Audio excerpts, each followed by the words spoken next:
девочкам сегодня, которые сделали этот праздник праздником, настоящим праздником сделали. Рахмат сизге. Большой-большой сизге. Зажигательно, весело. Вообще, даже не заметили, как время прошло. Мы, на самом деле, землячка, я сказала, скилин, но килин, ну,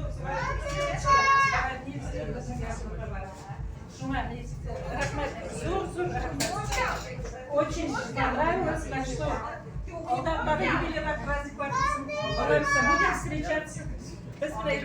Вашки 50 лет вместе были, и сейчас 55, что 60. Спасибо большое всем.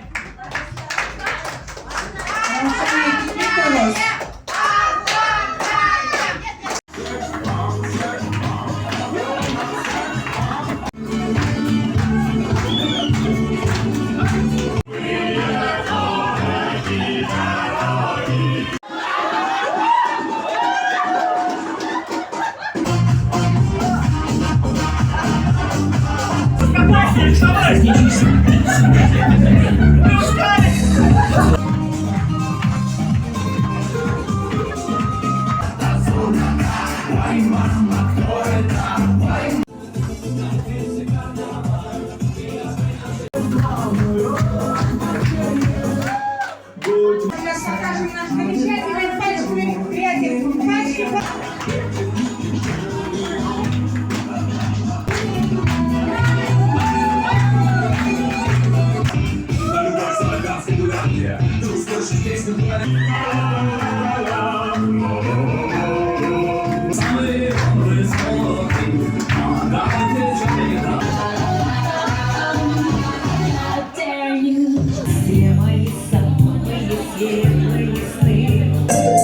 Мамино сердце.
Завтра,